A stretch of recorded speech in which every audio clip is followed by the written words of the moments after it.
So the best way to work with these problems is to do a dimensional analysis. For dimensional analysis, as I said, for the differential equation that we have, we want the units to be in grams per minute. And if we also have a unit of gram in it, then we can form a differential equation as dA over dt plus A is equal to something, where A is the amount or quantity of salt measured in grams. So that's how we're going to form the differential equation. But I'm just doing one sub question, which may not be a part of it.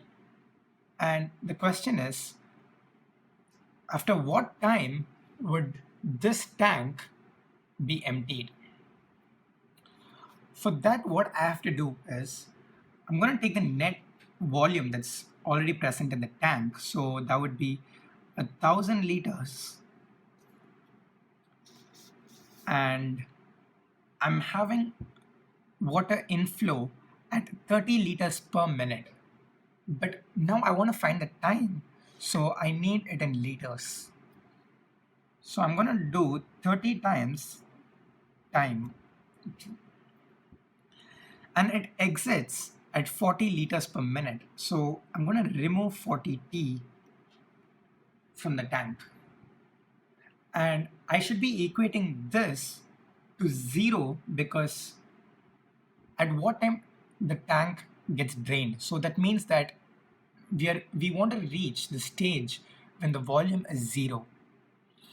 If they say that at what time will the tank be at 400 liters, then you just equate this to 400.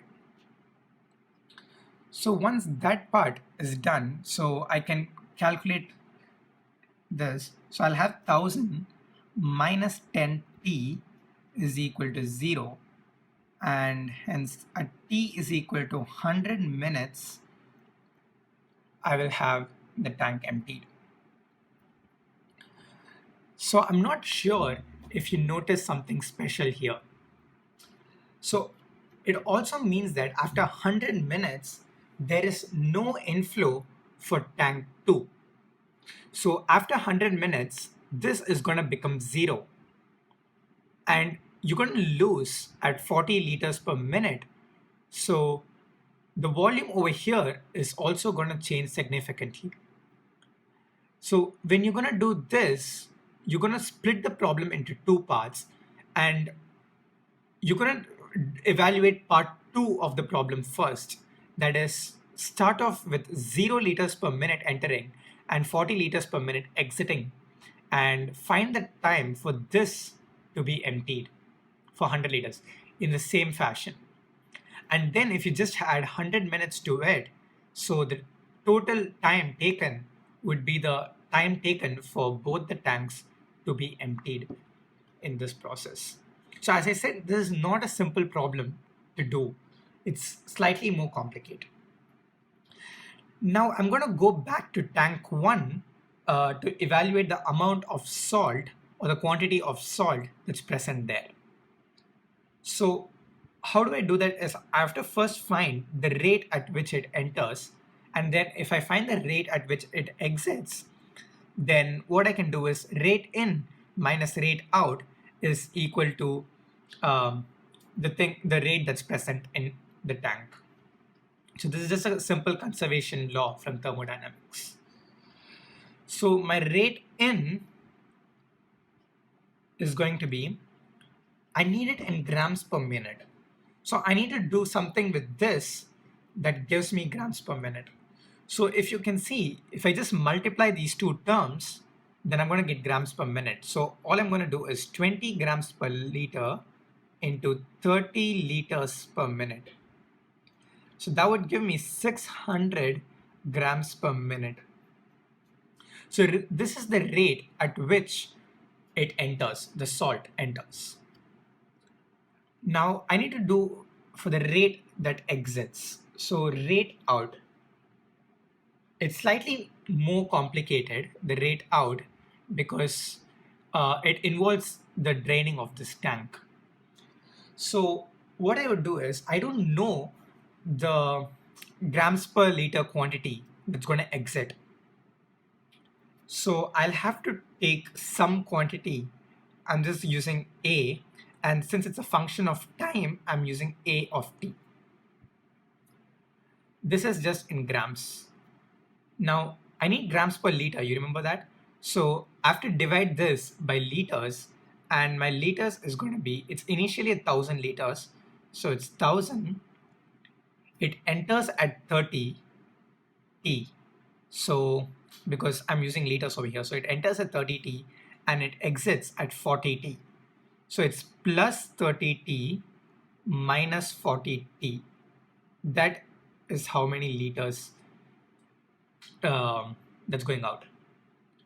And now I need liters per minute, which is already given in the question as 40. So that is 40 liters per minute. So you can simplify this, and my rate out is going to become 4A over 100 minus T. So it's going to be this much grams per minute. So again, from here, you can see that when time reaches 100, okay, my rate is going to go to 1 over 0. Or in other words, my liter term over here goes to 0 when my t is equal to 100.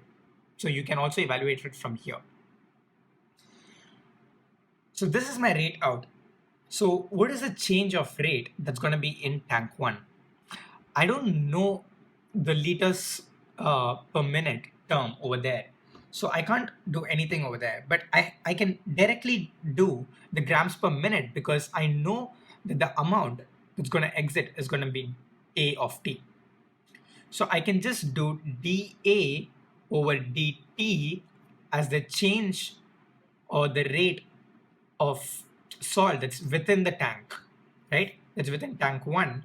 And this is equal to rate in minus rate out, right?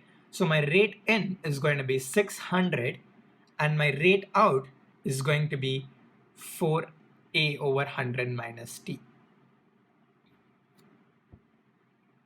Okay, so now I have a differential equation. It's definitely a linear differential equation. And if I solve this equation, I can find the amount of salt at any given time t only for tank 1 though. So I'll continue the remaining solution in the next video.